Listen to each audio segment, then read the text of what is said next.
Breaking news.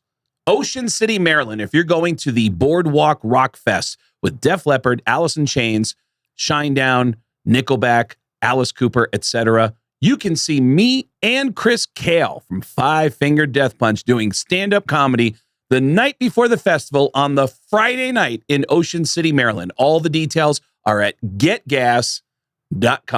Getgas.com. Come see some comedy. It's fun. Right, Chris? All right. He'll have fun. Just come to the shows if you like to laugh. Welcome to a very special episode of Beardo and Weirdo. Chris and I want to tell you for a second what you're about to watch because it is a surprise, a big surprise that neither of us expected. We planned on having our friend Brian Slagel from Metal Blade Records come in and hang out with us. What we didn't know is that the night before Brian came in to hang out with us, he was hanging out with a mutual friend of mine and said, hey, you know what I'm doing tomorrow? I'm hanging out with Craig Gass. He has a podcast now. And that friend said, oh, I want to hang out with Craig. Can I come down? And Brian said, I'm sure he'd love to see you. Yeah, man, you should come out. The door opened. Chris and I turned around. Kerry King from Slayer just walked in the studio. No Brian, just Kerry King. Chris and I looked at each other and went, what the fuck?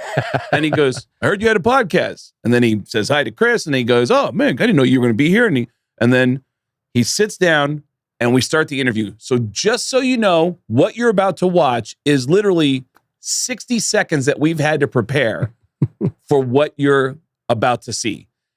And you'll also notice, if you don't mind me saying, Chris doesn't say a fucking word for a good 30 minutes. At least 40 minutes. I was so like in awe that Kerry King showed up out of a huge surprise. I love Slayer. I've hung out with Kerry a couple of times, met him like throughout the career of Death Punch.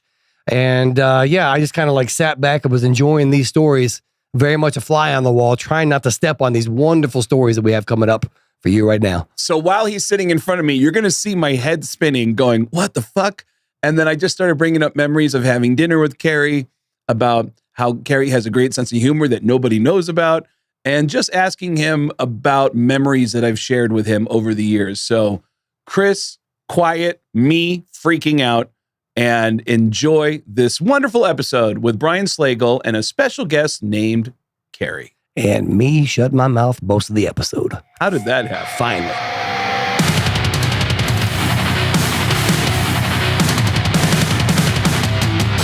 I'm back there. I'll be back there actually next weekend if you want to come to a comedy show. No, dude, I'm going to be South America. Ah, damn it. Beautiful. All right. Beautiful. All right, everybody. I'm the Weirdo. This is the Beardo. And we are being joined by a man who, I hope he doesn't take this the wrong way, but the last person you would see in a crowd at a metal show that you would think, that guy's running shit. He looks like one of us. And you wouldn't know, seeing him walking down the street, that he is the guy that is one of the biggest leaders in this genre of music, of metal. Mr. Brian Slagel is here. I am one of you. I'm just a fan and, trying to help as much as I can. So. And Brian showed up. We talked about doing this a few days ago, and the door opens. We're getting ready to start this recording, and he brought in a friend. What is your name, sir? I'm just a fan too. So you've been a metal fan your whole life? I have. Yeah? Do you remember discovering your first... Obviously, music comes into our life, but then there's something that we hear that just sounds different to us, that really fires us up. Do you remember what it was that changed everything for you? My guess would be Priest. Priest? I had two older sisters, and they weren't into metal. They were into rock, but not into metal. So I really didn't have any way of finding it out. I lived in a very Spanish neighborhood that wasn't into metal, believe it or not. And long before Puya. So I heard Priest on, KLOS, KMET in LA. And it wasn't the good stuff. It was Breaking the Law, Living After Midnight. But I could tell it was something I was into. Yeah. So you buy the album. You're like, oh, these guys are way heavier. You do your homework. You get, Hellbent, all the earlier stuff, Stained Class. And then you find out what Priest is really about. And yeah, it was it for me. Kerry's one of my favorite people on the planet. By the way, it's Kerry King, the legendary Kerry King that's joining us. And huge comedy fan. Kerry loves stand-up comedy, but he's also very stoic. And I've told people this for years. One of the greatest accomplishments I've ever had, I probably told you this too, Brian, is having dinner with Kerry. I've managed to get this a couple of times. And this is massive for Kerry. This is a massive crack. Well, before you, because I know where you're going with it, but before you get there, how many tequilas in was he at that point? Oh man, you're taking away. Damn it, maybe I wasn't that funny. But I consider this a big crack in Kerry. At dinner, Kerry, he's a very attentive listener. And when I'm making jokes, I consider this a huge, huge moment with Kerry. That's massive. When you get that, that's like drop down on the floor, laugh out loud kind of stuff. So much so that over the years, and I cannot believe he's been this generous to me. I'll go to shows and afterwards I'll go, I have an idea, Kerry. Do you mind filming this thing? And I tell him the idea. And the idea is, hey, everybody, welcome to another episode of Can I Make a Guy from Slayer Laugh? Nice. And then I tell him a dad joke. And he fucking stares at me. Yeah. He just stares at me. And then I go, the answer is no. Yeah. Again. And do you have something queued up today? I do. But but let me give some. I think we should end with that, by the way. Okay, cool. Let me give some love to you just to show you how much you've affected people. So, last night I went to AC/DC, Karen and I went to AC/DC and we're talking. And I go, yeah, I got to do Craig Gass's podcast tomorrow. And he goes, oh, cool. What time? I said, noon. He said, do you mind if I crash? I go, hell no. You're kidding. So, yeah. So he's here because for some reason he likes you. I don't know. I love Kerry so much, man. He's such a... And Chris is a good guy, too. Yeah. I'm just here in awe that I'm even part of this conversation. I didn't even know you were going to be here. Oh, very nice. See? Oh, exactly. I got to tell Maybe you, he wouldn't have showed up. I don't know. This is a prize for everybody. I always feel like, even though he's always nice to me, that I should give him a wide berth. I'm very self-conscious of not bothering people. And I ran into Kerry backstage at a Scorpion show a couple years ago. I was with my ex. And Kerry said... Technically, sorry, it was a Skid Row show. Yeah, it was Skid Row. Yeah, that's right. Because it was. That's why he was there. Yeah, I didn't even see Scorpions. We were actually standing in Skid Row's dressing room the whole time the Scorpions were on stage. That is true. And I remember Kerry said, I just moved to New York. And I said, dude, I'm there like all the time doing stand-up. And he goes, you should call me. And I go, absolutely. I thought I was being nice. And he said, no, you should call me. You should call me. And when we walked away, my ex said, that guy Kerry really likes you. And I go, no, he's really nice. And she goes, you should call him. And I go, I don't want to bother him. And she goes, no, I think the way he talked to you, I think he kept bringing it up. Remember at the end of the night when we walked out, Kerry said, hey man, you should call me. You should call him. And I go, babe, he's in Slayer. I don't know if he has any feelings. And she goes, no, you should call. So a week later I go, okay, I'll text him. And I said, hey buddy, coming to town.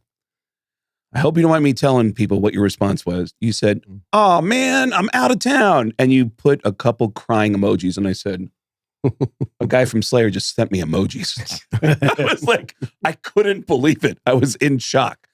You guys meet how long ago? Oh God. I'm trying to remember because I remember the first time I saw Slayer was they opened for Bitch at Woodstock or Radio City. I think it was Radio. No idea. Yeah, one of the two in Anaheim. No idea who they were. Bitch was headlining a show, and but I mostly in Hollywood for all the metal stuff there. So I didn't go to Orange County a lot, but I knew there was a scene there. So I saw Bitch was playing, and there's all these opening bands. I'm like, I should go out there early and just see what these bands are like. So I went out there early, and they were the second band on or third. I can't remember when it was, but I watched and I was like, wow, these guys are really good. It was about half covers and half originals, somewhere around there. But it was really good. I was so good. I went back afterwards and I talked to their manager at the time, this 18-year-old kid, Stephen Craig and Lombardo. And I told him like, hey, I, do these compilation albums, Metal Massacre. I'd love to have you guys on one. And if you can record a song. And like, sure. But I don't remember if I met him that night. It was probably later at a rehearsal or something before we started to do the first record. And what did you think of Slayer the first time you saw him? What year was it? Would have been 82 or 83. I'd guess 82. Yeah, I think it's probably 82. Because we did the song and then you stepped up to do an album. So Yep. there's that. And that was recording 83. time. Yeah, so it must have been No, wait. 82. You did a song for his label So they did the Metal Massacre song, Aggressive Perfector. after you saw them the first time. Yeah. Well, that's why I saw them and I thought they're great. Okay. And I was like, hey, I do these compilation albums. I'd love to have you guys on if you could record something. And they said, sure. And then, they recorded the song. And then said, well, let's do it. If you can come up with some money, we can do a record. I still had no money at the time, so I couldn't finance anything. So it was everybody, all the first, 10 Metal Blade releases were all financed by basically the bands or their parents or their friends or whoever. And Kerry, is this the first time someone is wanting to record something with you guys? Had anybody approached you As far as yet? I know, I mean, Yeah. I knew of Brian. I knew of Metal Blade Records. Did you? Yeah. Already? Yeah, because I'm from the first and second Metal Massacre. Okay. So I knew when he was coming to a show, and I knew that we wanted to be good to impress him. So you get them to do a song on a compilation album? Yep. Okay. And then from there, where do you go? Well, they were gigging a lot, so I would go to all the shows that I could, and they were getting better, and they're writing more original songs. So that's, I don't know when it clicked in my head, but at some point between them recording that one song and seeing them play live a few times, like, hey, let's do a record. So Okay. and I said, again, if you guys can pay for it, because I had no money. And the first record was? Show No Mercy. Wow. And then from that, you guys stay on, you guys go to Metal Blade, you get a recording contract with them, I'm assuming? Yep. Yeah. Right? And then do you guys, at that moment, do you go, what do we do with this? Like, did you even think, like, should we talk to somebody about this contract? Like, what was going through your guys' head when you got this deal? You think I remember that? Yeah. All right, so we're going to have some problems with history. Lucky I remember you. Yeah.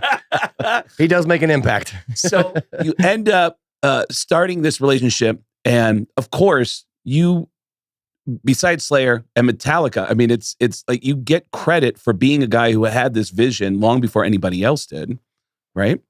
Yeah, I'm old. That's why. No. Yeah. Again, I was just a fan. I love the music. I was just completely obsessed with heavy metal. I couldn't play an instrument at all. So I went, well, if I'm going to help, I have to do something else. So I did a fanzine, worked at a record store, booked shows, helped program KMET, the local radio stations had Metal Hour. And then I got the idea to put out this compilation album. And that's, where Metallica started. It kind of went from there. I never intended to start a label or anything. I was just trying to help. And that's the only way I knew how to help, was all these other things. Kerry, does this go in the direction you think it's going to go? Like, did you see Slayer going as far as it did? Did you think it would become what it became? Well, when you're a teenager, you think everything's going to be golden and shiny all the way to the top. Mm-hmm. And you think you're the best, period, at whatever you're trying to do. So, I'm sure we thought that, but in reality, I was probably like, well, let's see where it goes. And people ask me a million times, when do you feel like you made it? And it's not because we weren't on Metal Blade anymore, but I always say, Raining Blood. Yeah. Because at that point, we got a tour bus for the first time. We weren't driving ourselves. We got hotels we didn't have to share. It was just, you finally got to that little hill where you can see that there might be a future.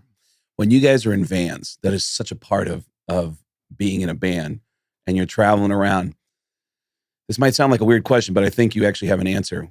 When you smell a fart, do you know who it is? Like, can you tell from the smell? God damn it. That's my At some point, probably. Yeah. When we were around each other so much. But that was a long time ago. There was a lot of fun smells in that van that weren't just people. Yeah.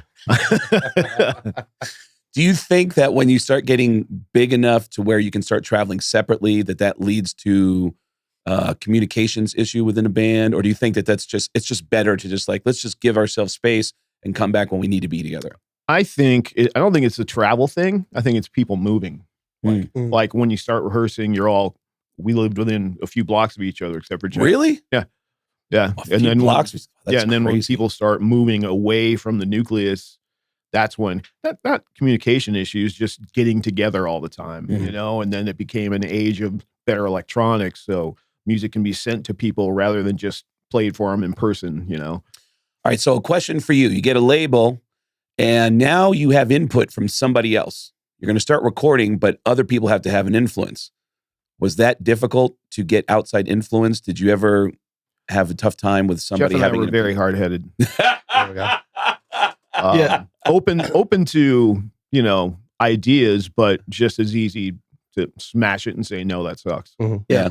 Look, when we were doing those records, because I was producing when Bill Mator was engineering, I mean, we were young kids too. So, and by no means did I have any idea what a producer was, but I just knew somebody had to do it, and I was the only one around to do it. But when we were in the studio, the bands, really, we just let them do their thing. Like, if we made a suggestion, it'd be like maybe try that part again, just the typical nonsense. But as far as like writing material and influence, I mean, we try to stay as far out of it, because again, I don't play an instrument. I don't know how to write a song. I don't know, how chords go together, any of that stuff. So I'd be the last person to say, oh, try this other chord progression. It's just like, nah, you could probably do that better. But, Yeah. Well, but they were so good. There was no, I was just in the studio, just in awe of how these young kids, because I'd produced a couple records before of bands on Metal Blade that were good, and they were my friends, and they're really cool. But then I get in with these guys, and it's like, whoa, this is a whole other level of playing and songs and all that stuff. It's pretty impressive. Along the way, do you end up working with producers, Kerry, that you go, shit, that's a good point? Like, did you work with producers that gave input that you thought was valuable, that you thought that actually makes sense? Dude, even on my last record, my solo record, that happened. Mm-hmm. And Josh Wilbur, the whiz that he is, hopefully does our next record as well. He came in with, I think, 4 or 5 ideas, and I ended up using, I think, 2 of them. Really? Yeah. And one was like, how did I not think of that? Oh, yeah. It's just one of those things, right? And creatively, with the other people you've played with over the course of the years of being in Slayer and doing solo projects, have there been other guys that have made suggestions to you in bands that you've been in that you go, shit, that's a good point? Yeah. Sure. Yeah. Like I said, I'm open. Yeah. But, I'm equally fast to shoot it down if I hate it. Yeah. Has there ever been anything that you go back and listen to that you still want to touch up? Oh, yeah. Yeah. It's always in flux till it's done. And in your mind, it's still a work in progress. Yeah.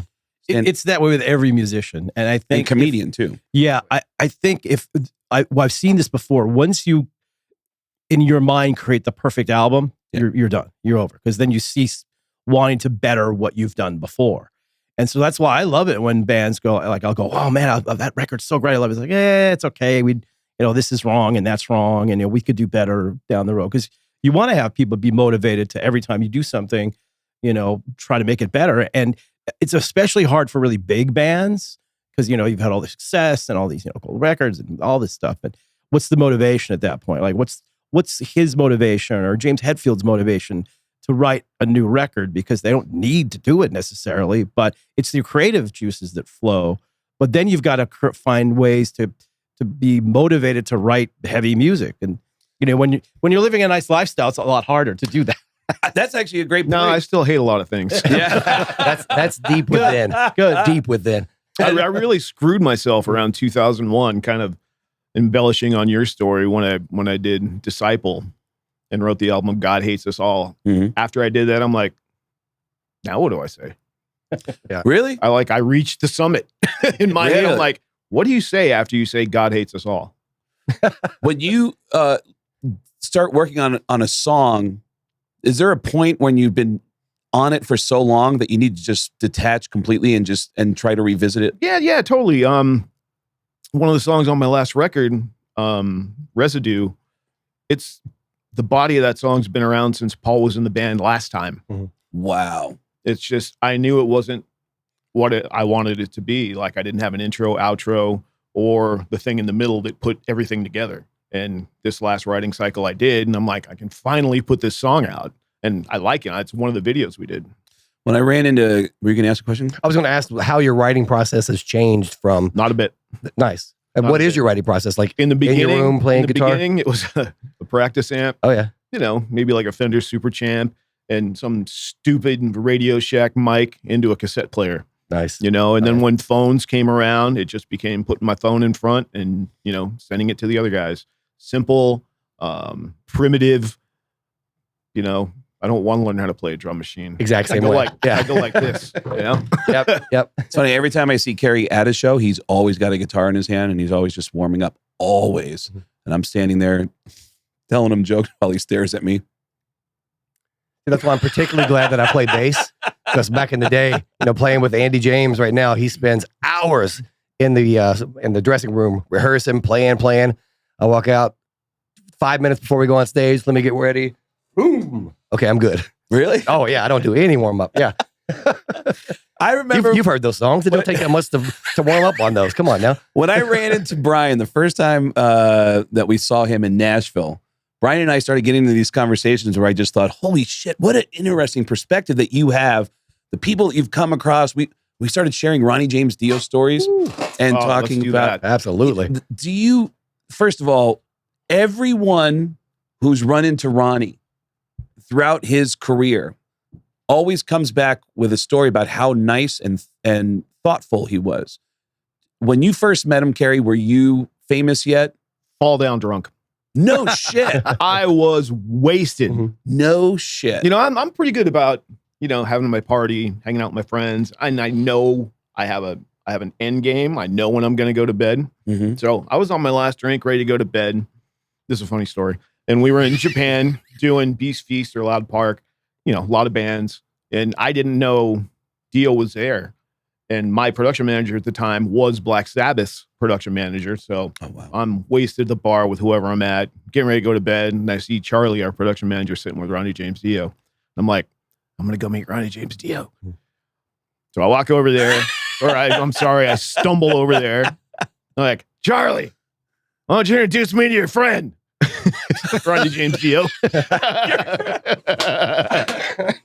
And he got up, he knew who I was, which sobered me up real quick. Oh yeah. I'm like, wow, No Ronnie James Dio knows who I am. It's always, I never expect that, and Oh, that's the cool. he did, and we start talking, and little did I know, Ronnie James Dio, being one of the nicest people on earth, he was like talking to SportsCenter.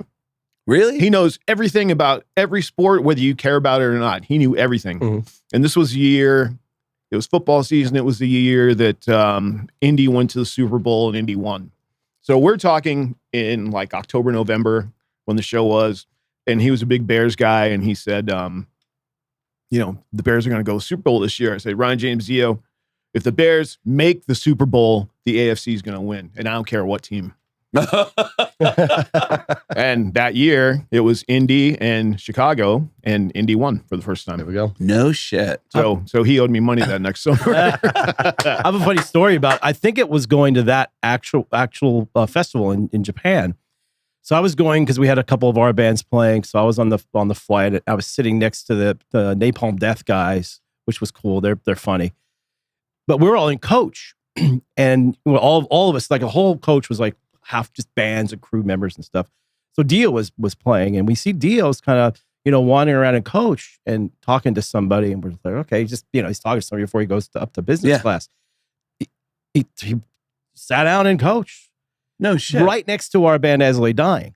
So we see that, and the As I Lay Dying guys are freaking out. 'Cause they're, at that point, they're really young kids, and they're freaking out. So Mike Faley, who works at Metal Blind, and I went over because we know Ronnie, and just said, hey, Ronnie, how you doing? And it's like, good, I can't wait to see you. And said, these are our guys here, and introduced everybody. And they talked for a little bit on the flight, but they were mortified, like that he was sitting there. We were all kind of like, what the hell is he doing in coach? But he didn't make a scene. He didn't go, freak out. He's like, all right, well, I'll just go into coach because he's such a nice guy. So during the festival, the As I Die guys played, and they saw Ronnie in the hallway, and they said, hey, they'd kind of become a little friendly with him because he's, again, the nicest man on the planet, Yes. or was. How do you properly do the horns thing? And he goes, okay.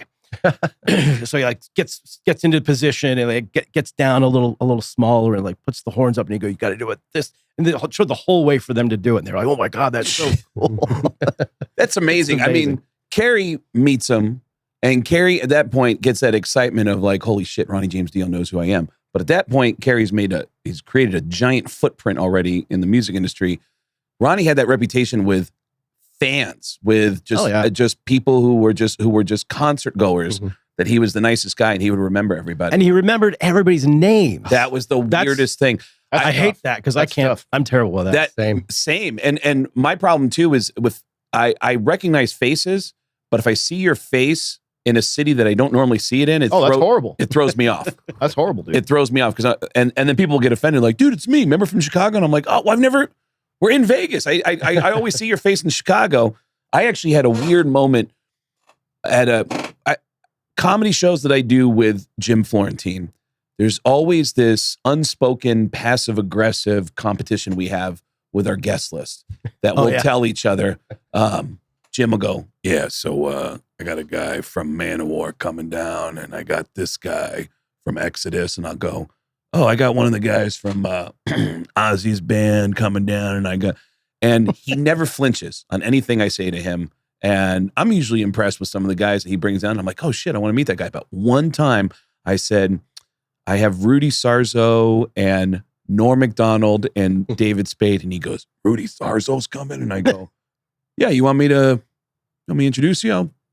I'll text him and tell him I'll tell him to come backstage and I'll bring him in. And so I text Rudy. Rudy comes backstage and I go, hey, Rudy, really quick. This is my friend, Jim Florentine. Jim, this is Rudy Sarzo. And Jim goes, I saw you on the Blizzard of Oz tour with Randy Rhoads in Sunrise, Florida. And Rudy goes, that was March 6th of 1982 or whatever the year was. And Jim goes, yeah. And I was waiting for Rudy to go, and you were wearing...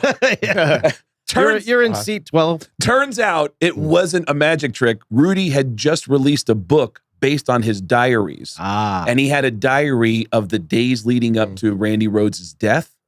And it all ended in Florida. So the last 2 weeks covered the last days of shows in Florida leading up to Randy Rhoads' death. But Ronnie James Dio, I know he's a big sports fan. He's also a big stand-up comedy fan. And every time I saw him, he would always retell me the story of how when Sam Kinison filmed his legendary HBO special with I know these corpses are laying on the ground going, hey, oh shit, there's a dick in my ass. You mean they keep fucking you after you die?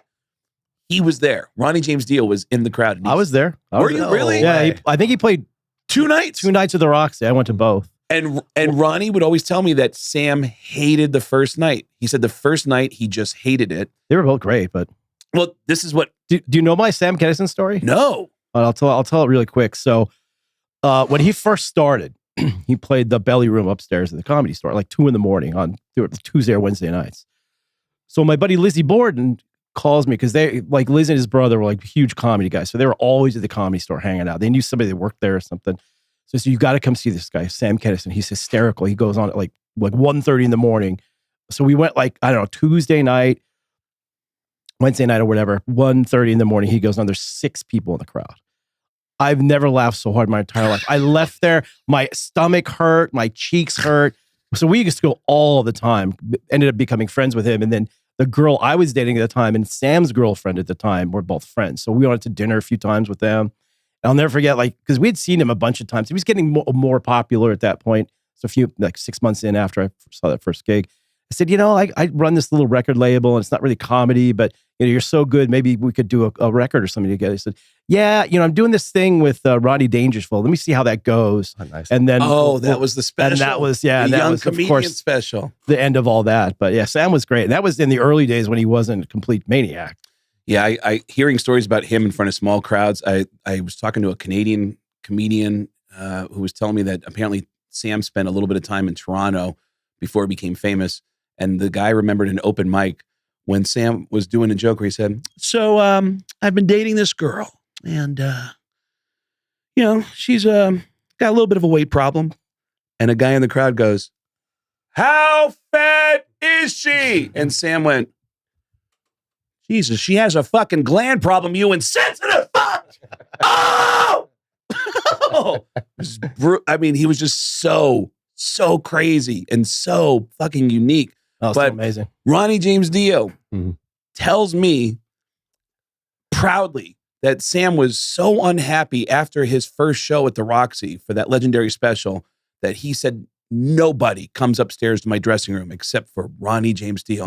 And Ronnie would always tell me, he goes, I'm the only guy he wanted. Isn't that cool? And I went, you're Ronnie James Dio. Like, it's crazy to hear that humility, and hear people like Kerry being a fan of people. I mean, it's just, and then you realize we all start out as fans. Oh, Well, that's the whole thing is, all especially all of us of our age group and younger. We all started out listening to all that 70s metal stuff. So we were all fans. Like every single band that came from, that 82, 83, 84 scene and everybody's fans. We're all just fans of the music. And that's why I think a lot of, huge bands, Slayer, Metallica, they're have their feet pretty well on the ground because they're still fans. They still care about, creating good music because they like it. Absolutely. I never got a chance to meet Ronnie James Dio, but early on when I first joined Death Punch, we did some shows with Hailstorm, and Lizzie knew Ronnie James Dio, and she was talking about how I'm always interacting with fans and whatnot. She's like, you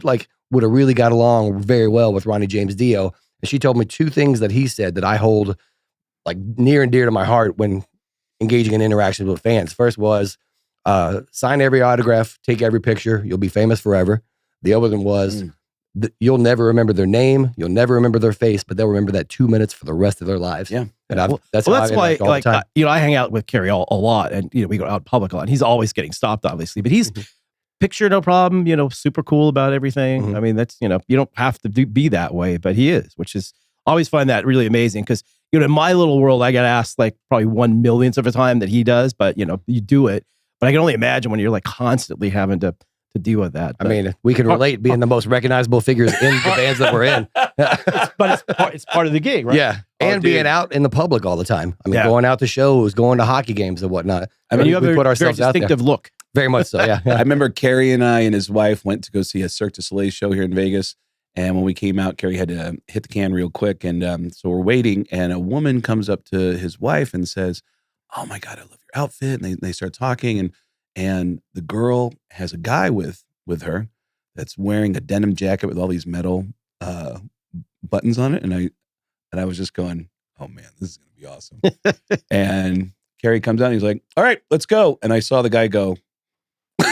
That was so cool to see that moment. I wanted to ask, someone told me once, talking about being a fan, you guys are established. Obviously, you have a legacy that has massive fan bases. I had heard once, tell me if this is true, that you said, Kerry, the only other band I would ever consider playing guitar for is if there was ever an opportunity to play with Judas Priest. Had you ever said that?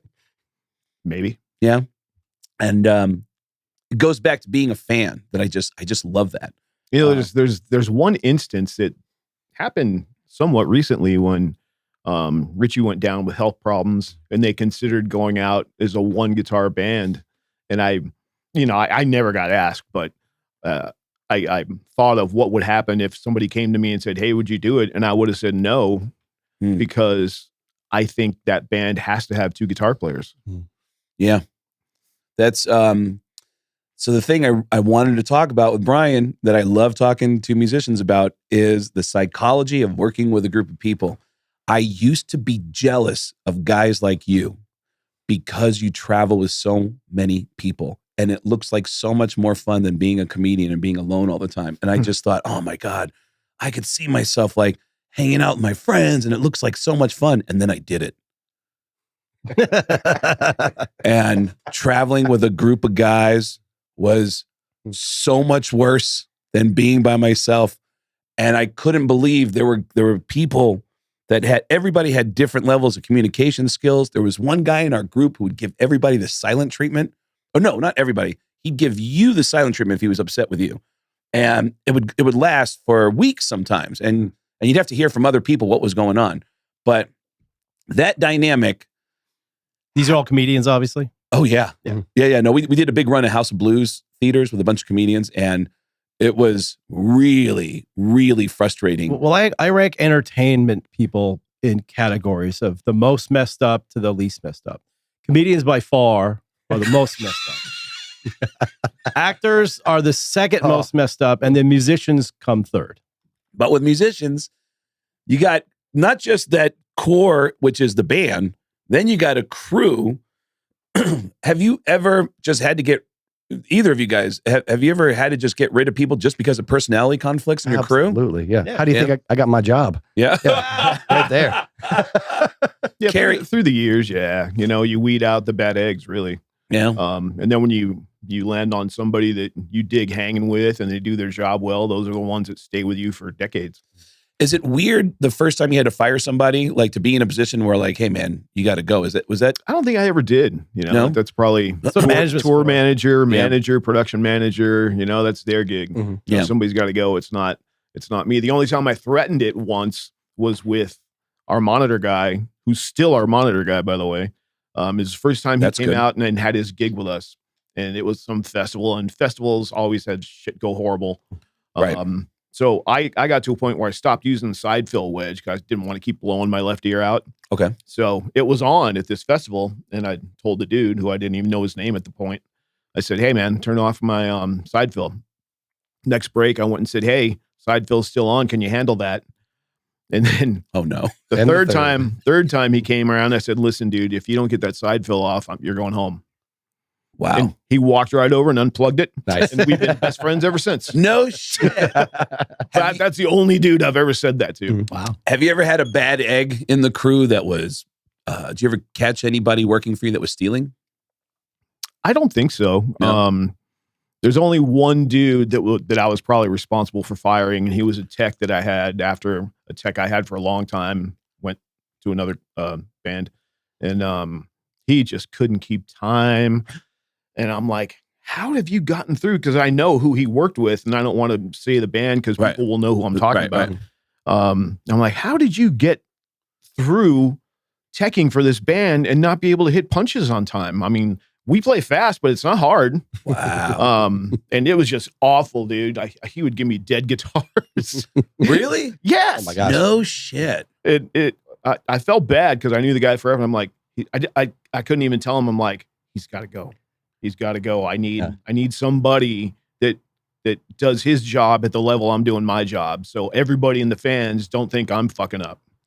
That's crazy because I've almost every musician I've ever talked to, when I ask them, has anybody ever been a bad egg? And like, I mean, you hear about guys who are just not capable of doing their job, which by the way, as someone who has now worked on a couple comedy specials, it's crazy to me when I meet someone who does a job that I need done for me, how many of them are actually not that good at that job and aren't actually giving me what I need from them. And I realize it's a process of trying to figure out the right people that you need to do that job, to give you what you actually need done. It takes a long time. I mean, I can just, and put together staff from Metal, but it took us a long time. And now we have this phenomenal staff. And it's the same thing with, crew members and people that the bands work with. Once you have a set of really good people, you want to keep them there. Mhm. And there's so many guys and girls that have been with a lot of these big bands forever. You know that too.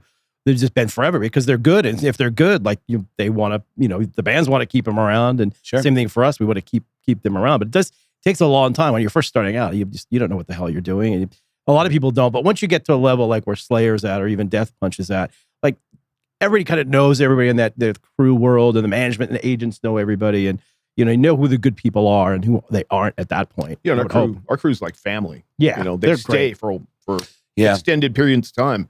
And when Slayer was wrapping up, I went to all of them and I said, listen, I have a job for you in the future.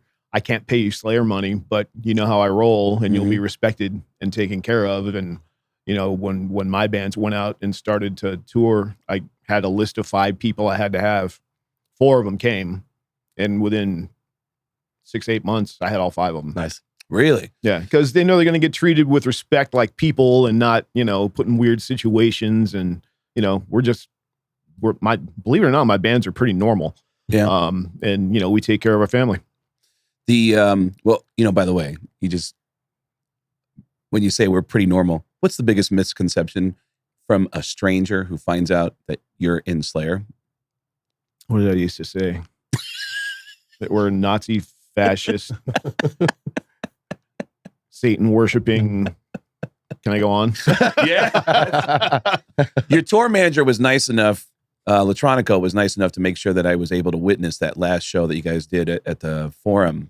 What are your memories of that leading up to it and the actual night of the farewell shows? It was weird. It's the only thing I can say. It was weird because it's the last show. You're not going to tour anymore. And then when it's over, you're like, huh. I didn't know what to think. I didn't know what to expect. I knew I was continuing, even though Slayer wasn't. Yep. So yeah, I still don't. I don't have any hard feelings, solid feelings. It was just weird. You know, we went off into the sunset, and then the fucking pandemic came, and life for everyone was weird for a long time. And you know, I got my band going, moving forward. We did Slayer reunion gig, a couple of them last year, got a couple of them this year. But yeah, that the finality of the last touring show, you know, when I did the chain drop. I was just going to ask you about that. I got goosebumps when I did that. Yeah, really? That was rad. Yeah, I was going to say. That was so amazing. Everybody, I remember Tom just, I noticed Tom doing this a lot at shows. He would just stand and just look. He would just keep looking. He'd look at all the sections, and he was doing it that night. And then off to the side, and I got it on camera, I saw Kerry stand to the front of the stage, took off his chains, dropped them, and then walked off, and I went, whoa. Chain drop. Yeah, I remember watching that. I was watching him at the very end. I just wanted to see what he was going to do when everything ended. And he did that. That was like one of the coolest things I've ever seen in my entire life. Those 2 days were pretty surreal for me too, because they were playing the Forum. Yep. And like I went to the Forum, I don't know, I saw hundreds of shows there as a kid. So it's always really bizarre for me to see bands that I worked with or are really good friends with play the Forum, and like 2 sold out shows. So it was really amazing. But the first night, I usually don't like to know the set list from them. I want to know everybody else's set list so I can know the bathroom breaks and stuff. Thank you, setlist.com. Or FM or whatever it is. Yep. But he wouldn't tell me the set list for the first of the 2 shows. And they come out and they start playing like a whole bunch of stuff from the first album, like 4 or 5 songs on their own. I'm like, oh my God. Like, they play the whole record here? It's like so surreal. But that was super cool that you guys did that. I made that up that day. Yeah. Did you really? Yeah. Because that was really the second show. The final show was sold out, and then they added the second show before it. Okay. So I thought, okay, the second show should be the tour we've been playing, and the first show should be the variant. So I didn't what can we do? What do we know? It's the end of the tour, so we haven't rehearsed anything. And I went around to Tom, and I'm like, okay, what songs do we know? Can you do this? Can you do this? Can you do this? And like 4 of the first 5 turned out being songs from Show No Mercy. And I'm like, that's kind of cool. Nice. And it just happened. Talking about being on stage with Slayer, we were playing with you guys in, I believe it was Buenos Aires, Argentina. And I'm familiar with Gary. We were talking. He invited me to sit up on his side of the stage over there. And then right before Rain and Blood came on, he goes, gave me a hand motion, told me to sit right there. I grabbed my camera. The biggest pit I have ever seen in my entire life in Buenos Aires. I was like, oh my God, just watching the entire thing. I'll find it on my phone and we'll put that on here later. But just incredible moment. I'm getting goosebumps thinking about just watching. That was the metal experience for me with that type of crowd, because they are incredibly like enthusiastic and just chanting, singing all the solos and whatnot. And so that's like one of the highlights of my life, sitting on that side of the stage in Indian position, just on Gary, on Kerry, and then panning out to that crowd. I was like, oh my God, it's beautiful. American fans are no joke. Like when Maiden hadn't played there for like 25 years or something. They finally went back. And like the first few shows, I think it was in Chile, I saw somebody posted the video, or one of my friends sent it to me or something. Everyone's crying. Like the entire first 10 rows. Oh yeah. All these grown men just crying hysterically because Iron Maiden was playing. I was like, wow, that's pretty heavy stuff. You're bringing up something though that's very specific to Slayer, man. You just like dislodged a memory I haven't thought about in years. In the 90s, that Clash of the Titans tour was Anthrax, Slayer, and Megadeth, and Alice in Chains opening. And I saw several of those shows. And if Slayer wasn't first, people were chanting Slayer through Anthrax and through Megadeth's set, which was so crazy to me. I remember one of the shows was in Phoenix. Some guy was walking around with a t-shirt that said fuck Dave Mustaine. And which in itself is like, oh, that's a funny shirt. But what made it even funnier is how many people from the crew for all the artists that kept walking out to want to take pictures with a guy that had a t-shirt on that said fuck Dave Mustaine. But Slayer fans are no joke. I mean, they, even from the early days, like those fans are just on some other level of how insane they are. Oh yeah. And you talked about Jim Florentine earlier. So poor Jim. There was, I think it was Slayer. Was it Slayer and Anthrax? Yeah. Were out and they were playing all these shows. And for some reason, I wanted Jim to be the MC of the night. Yeah. So he's out there trying to tell jokes and stuff. He's starting to get, there's people throwing bottles and just booing at him. So he finally decided, he went one time, he thought, well, maybe if I go to the soundboard, it won't be so bad. But then people throwing stuff, it's like drinks hitting the soundboard. He finally, I think, ended up getting a couple hot girls with him and just trying to go somewhere where people couldn't throw stuff as much to do it. We've had conversations about this because Jim and I are two of the few comedians that have ever opened for heavy, heavy bands. And we have our strategy. How are we going to do this? And I remember him telling me he developed a strategy, which is to get these hot girls to bring t-shirts out. And then he'll do 2 minutes of jokes before he knows people are going to hate him. And then he goes, hey, who wants a t-shirt? And then they bring out the girls and they throw out t-shirts. My strategy, and I got in a lot of trouble last summer with this, is just lying. I just walked out on stage. I did it when I opened for Metallica. I said, good evening. My name's Craig. I'm Metallica's tour manager. And everyone went, yeah. And I said, the band has some very important announcements that they wanted me to share with you. And I told them incredible things that were going to happen tonight. And they were all bullshit, but it let me do some jokes in between. And when I did it for Pantera last summer, we're living in an age of social media and all these metal websites started printing it as a real story. An employee for Pantera has announced the band's recording a live album. And it created so much hatred from people who were like, how can you do a live album without the two core guys who were gone? And everyone started shitting on the employee. And because I was anonymous, I started adding comments and shitting on me too and saying, yeah, fuck that guy. He's a piece of shit. I hate that guy. And I would quote my jokes in the middle of the comments and say, what did he even bring up the size of Zakk Wylde's genitalia? What did that have to do with anything? And then Pantera put out a statement and said, no, I'm not putting out a live album. It's just a joke from our comedian buddy, Craig Gass. And they tagged me and everything. And the mob came for me. Yeah. I'm so curious. Deservedly so. Yeah. I deserve it. For sure. But that's not, look, as a comedian, I love this music so much. And some stupid part of my head thinks I want to be a part of this too. And I want to be one of the guys. I'm grateful that Kerry's always nice to me when I see him. But there's a part of me that if I can be accepted as one of the guys and be asked to perform stand-up comedy at a show, I just feel like, yeah, I'm one of you guys. And then you get there. I remember when I opened for Metallica, it hit me when I was looking at the crowd going, holy shit, everybody here's on coke. What am I doing? Like why didn't I even choose to do this? And that's when I developed that thing out of fear. And Lars just kept going like, dude, you're overthinking it. I'll just go out on stage and I'll say, hey, Metallica's about to come out and kick your ass in about 15 minutes. But first, I'm going to bring a good friend of mine who's going to tell you some jokes. And I was like, are you fucking crazy? I'm going to get murdered if I'm at a Metallica show, a Slayer show, and I see one of the members in Slayer, Metallica come out and they go, hey, and we're like, oh, I'm going to bring a buddy of mine to tell you some jokes. I am murdering that fucking guy. Fuck that guy. It's so hard to do that. I mean, Brewer did a whole tour with Metallica. With Metallica. Where he was opening. It was like Metallica. He was the opening act for Metallica. So he had to do like 30 minutes. Yep. And it was just Metallica and Jim Brewer. That was it. Yep. So I saw one of the early shows and he struggled a lot. I mean, it's tough. Metallica fans, like a lot like Slayer fans, they there to see Metallica and they don't want to see anything else. Of course. So he struggled. But by the end of the tour, I went to one of the, probably the last couple of weeks, and he had figured out how to at least not get killed on stage. And he had a couple of good jokes. And at that point, he was also smart to have props. Yes. And props in the person of Mr. Ray Burton, Cliff Burton's dad. So he was going to like all these shows.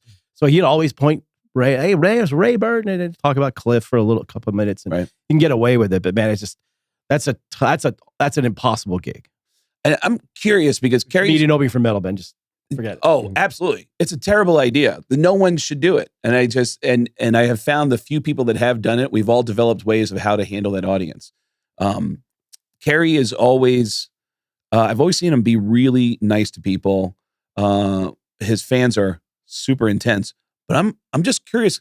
We've never had this discussion before, and I've always wanted to know, what is it that will be a line that crosses that will make you bothered by a fan? Because your fans are so intense to begin with.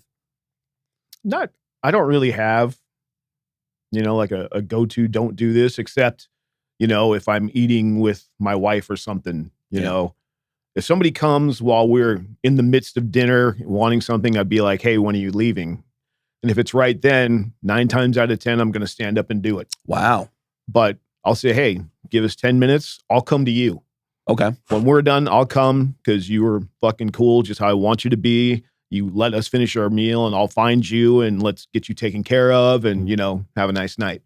But that's, and there's definitely sometimes in airports where you just can't. Yeah. If you're on a time schedule, I'm sorry, guys, I just can't. Yeah. Is it, do you have any memories of a fan interaction that you regret? No. There's never been a time when you've for just somebody hit you the wrong way at the wrong time and No, I do fun shit. Yeah. When me and my wife were dating, somebody was rude to my wife in line, back by the buses when you're taking care of people, Yeah. People wait. Yeah. And somebody was rude to my wife. And I'm like, that's my wife, you cocksucker. So I made him go to the end of the line. That's all. That's all. I'm like, you need to know about respect for people. You don't know who this is. Doesn't really matter who it is. You shouldn't be treating her like that. Absolutely. So, I had fun with him, made him wait, signed all his shit. We moved on. You and your wife are huge comedy fans, man. Who are you guys getting into right now? Well, we're good friends with Jim Jeffries. Love that guy.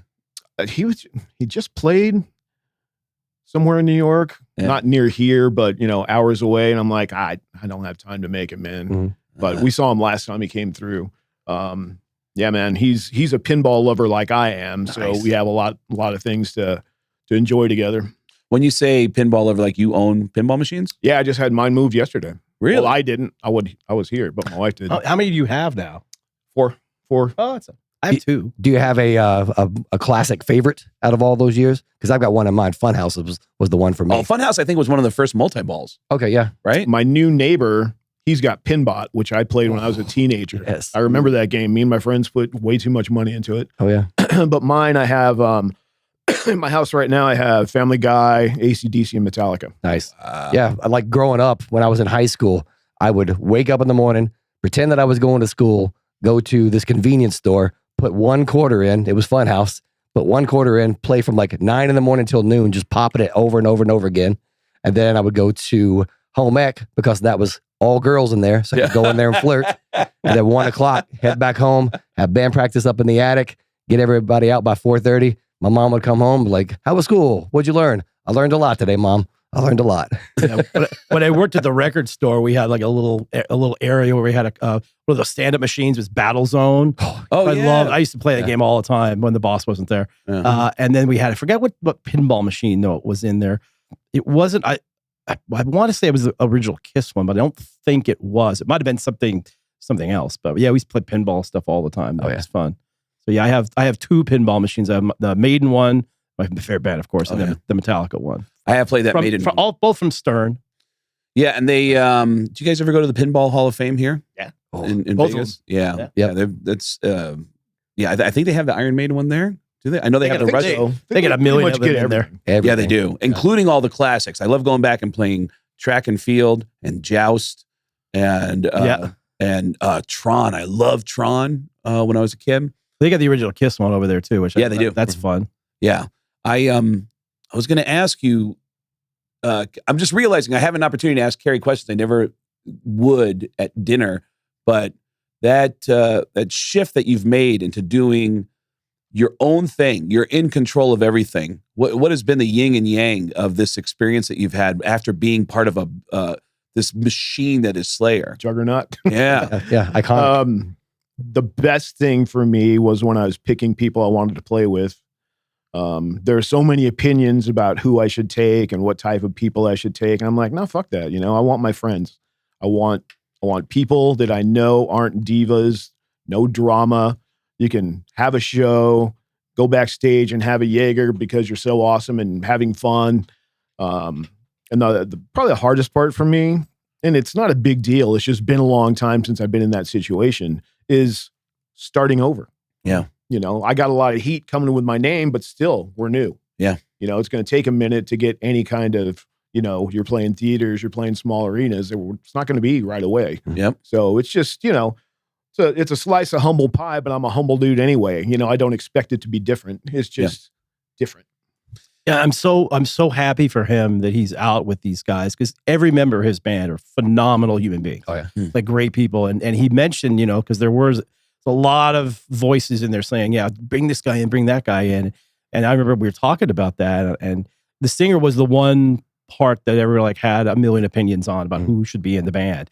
And when he told me about Mark, I go, Mark is like really one of the nicest people on the planet. I love that guy. Really? Such a great guy and a phenomenal singer too. Phenomenal singer. So I went to bat a little bit for him with some of the people that were trying to get somebody else in there. So look, this guy's amazing. Trust me, it's gonna work. It's gonna be amazing.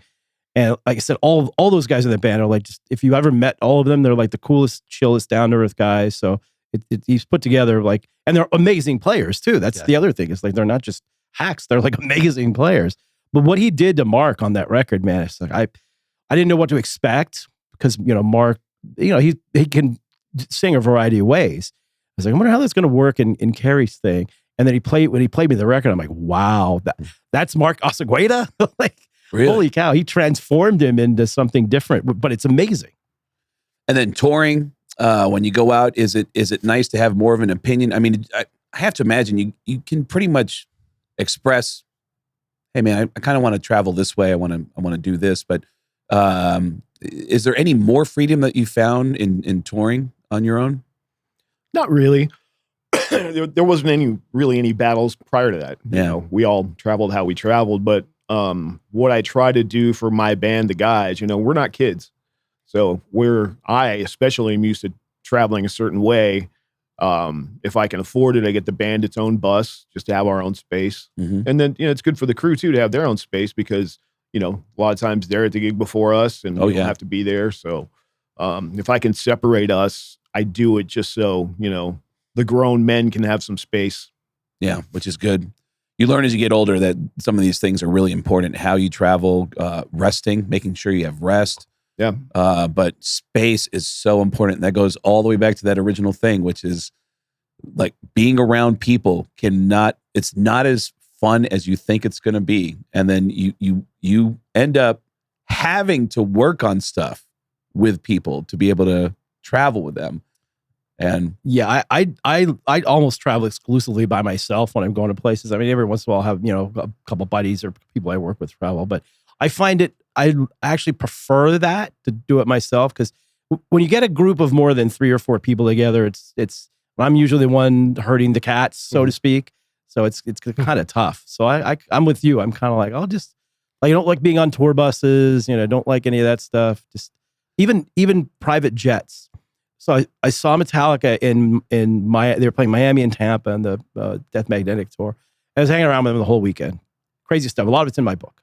That's stuff I can print. Okay. But they were asking me like, hey, you know, you want to hop on the jet from Miami to Tampa? And I was like, oh, that'd be pretty cool. But then I realized before Uber and all that stuff, like when I'm going to get to some executive airport in the middle of nowhere with like no car. How do I get where I got to get? I got 3 friends of mine with me. How are they going to get there? Because we're just going to drive up. And I go, I'm not going to do it. I'm just going to drive up with my buddies. So wow, Metallica problems. Yeah, right. Turning down.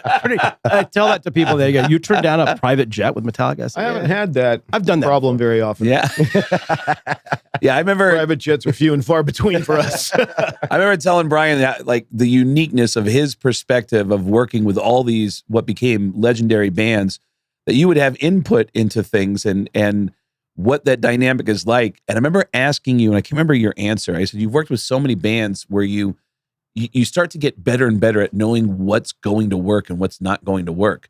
And I asked you, have you ever had a moment where an artist came to you with something that sucked? Just, in your opinion, sucked. How did you communicate to them to get a different outcome? Yeah, well, when I first started out doing this, again, I didn't know anything about anything. I had just some dumb kid that all of a sudden doing this thing. And as I got a little bit older and started dealing with more people, more band members, and just more people in general, I was like, why are these people acting a certain way or reacting a certain way?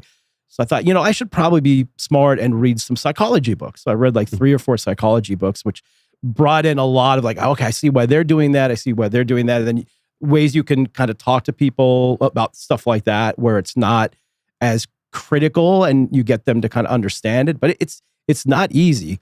It's the weird thing is it's harder for bands on our label because honestly, I don't want to interfere with the creative process. Like that's not what we do. Like we sign a band because we like the band and you guys do your thing. And, we'll come in every once in a while and say something, but it's pretty rare that we say anything bad about the songs or anything. If anything, it would be the production. We had an issue with them on a Marth once where they made this record, Fate of Norns, which is kind of their breakout record, where they went from being just some underground Swedish death metal band to be like, oh, they're kind of melodic now and these songs are really good. But the production was just horrible. I go, guys, this record is great, but we have to remix it. You can't make it sound this way. And they're like, okay, that's fine. And the other thing with them too, so their album Twilight of the Thunder God, I got it. And I'm like, man, this record is amazing. Oh, yeah. But the song Twilight of the Thunder God sequence is a very important thing, as you guys all know. Like you've got to sequence a record the right way. And that song was like the 8th or 9th song on the record, which is kind of what those songs, they put the songs that, okay, these are the songs we don't like as much. Right, They bury them in the record. I was like, why is this is the best song you guys have ever done. Why is this song 8th? Like, well, we don't know. We didn't really think it was that good. And the guy running our label in Europe, who was kind of the 6th member of Amon Amarth, because he was like really into it. And he was like, no. That song has to be there. This song has to open the record. I go, no, you're wrong. Respectfully, you're wrong, because that is literally the best song they've ever done. So I had to do a lot of campaigning and political thing to get that song number 1. So I finally won over most of the band and their manager. I never won over Michael Tranger, the late great Michael Tranger, because he was like, he never listened to the record with that sequence. He always did his sequence. But anyway, they put it to the front of the record. It's like their biggest song ever now. No shit. But you have to be careful. It's easier to turn down people who aren't within the Metal Blade system. Like twice I had to turn down my idols growing up. Gene Simmons, Kiss, when I was 14, Kiss was my favorite band. Mm-hmm. Gene was my favorite guy. He came to us when we first got our deal with Warner Brothers in like 1990. And he had his label then and wasn't really going the way he wanted to. So he's trying to basically slough all of it off to us. Had a few meetings with him, super nice guy. But at some point I go, this isn't going to work for us. So I'm like, shoot, I'm going to have a conversation, a meeting with Gene Simmons where I'm going to tell him no. And I was freaked. I'm more nervous probably than I've ever been. So he comes to the office and he's like, so what do you think? And I go, look, man, I really appreciate the opportunity. I think all this stuff is really good. It's just not right for us. And I don't want to do it. I don't want to take something on and not do a good job because it's not right for us. And it's just not. And I would be doing a disservice to you and the band. So respectfully, it turned out, he was great. He was like, I understand. And thank you for all that. And he's always been super nice to me since then. Oh, that's great. He handled it. Probably appreciated the honesty too, because everybody's blowing smoke up that dude's ass all day long. Yeah, then that's Gene. I think if you are honest about stuff, he'll get it. The other one, which is actually way worse, Michael Schenker, my favorite guitar player of all time. Oh man, there's stories. I worship Michael Schenker. He had this project. Like he called the office one day and the receptionist is like, there's Michael Schenker on the phone. I'm like, yeah, sure. Yeah, right. So no, I said, so no, he has a German accent and the whole thing. I'm like, really? So I pick up the phone. It's freaking Michael Schenker. Yeah. By the way, this reminds me when we walked in the studio, because the guy who's helping us record this podcast, he went, and what is your name again? And he goes, Kerry. Yeah. And then Chris and I just looked at each other like. That's refreshing though. Right? It was. So anyway, so Schenker calls me. And I'd never met him before, but he was my all-time favorite guitar player, probably still is. And he said, hey, I have this new project that I'd love for you to give a listen to, and maybe we could work out something together. I'm like, yeah, sure, send it to me. So he sent it to me. It was him and his girlfriend, I guess at the time, as the singer. It was not good. It was not good at You don't all. say. Yeah.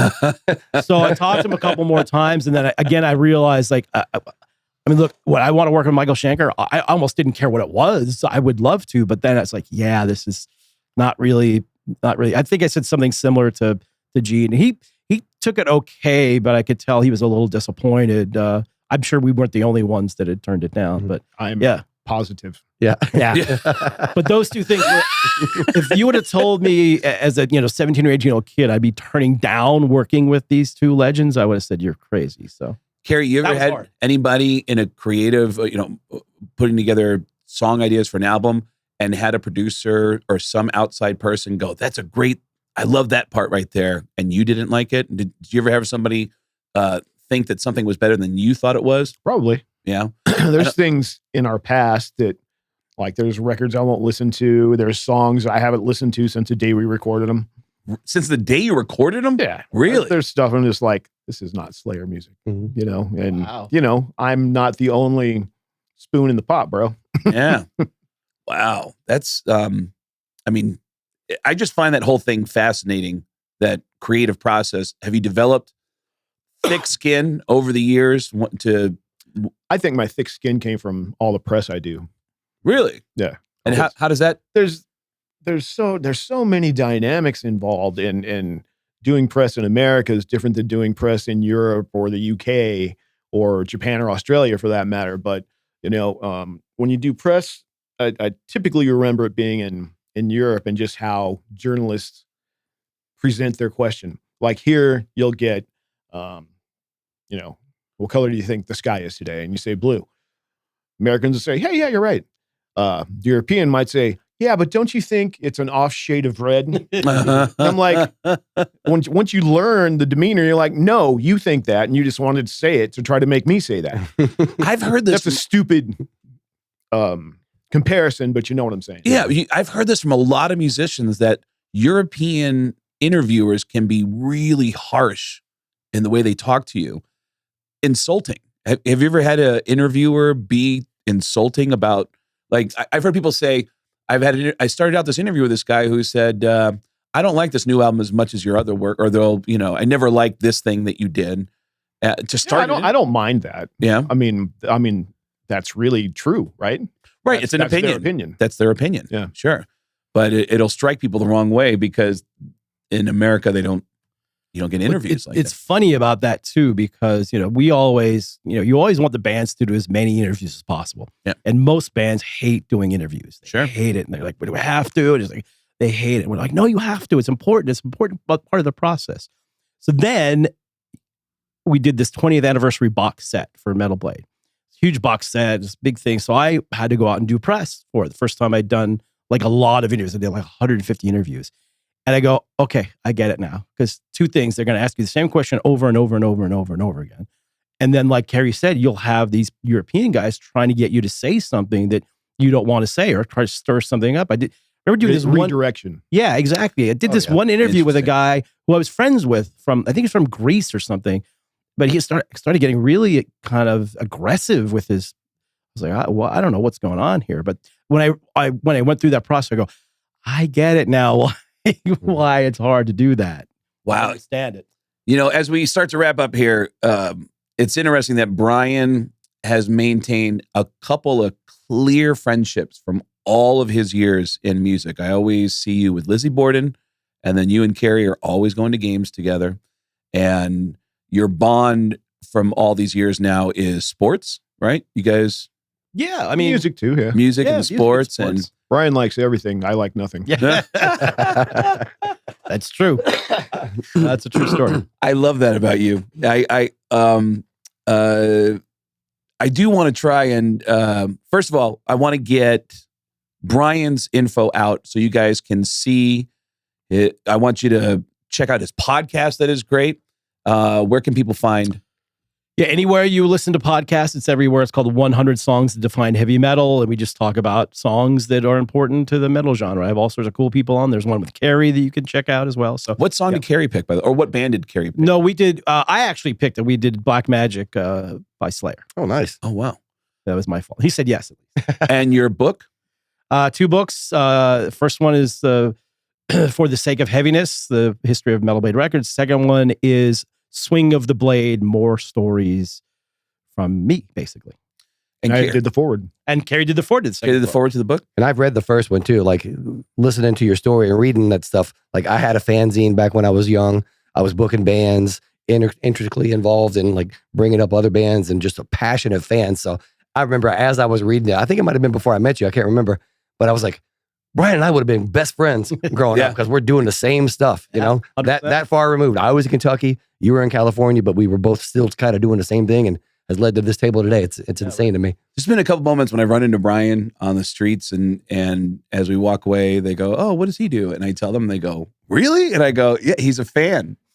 He's the biggest fan, and he has facilitated some of the biggest bands getting their first start. And still facilitating new bands that people haven't heard, like the new Byzantine record that's coming out. Oh, thanks, man. Yeah. Oh, my God. So good. I can't wait to hear the entire thing. My favorite part of this job, though, is I don't have to wear a suit. Oh, yeah. So it's good because I never wanted to. Yep. And Kerry King, where do you want people to find your stuff? You know, seventh layer of hell. I don't know. What is it? Kerry King official? I don't even know. Yeah. Okay. Social. Do you do any social media at all yourself? I do not. I've never had social media in my life. I envy you Look so at you guys. much. Look at you guys. Yeah. I envy you so I feel like damn that much. every day, dude. Oh, my. But there is, my record company does, you know, social for my band. Yep. Kerry they King keep up with Music. that. Oh, look at my There we friend go. Brian knows it. Love it. I'm so in the dark, man. I make up music and play guitar. That's about it. Yep. Well, I appreciate you guys coming in. Brian, you're always unbelievably nice to me.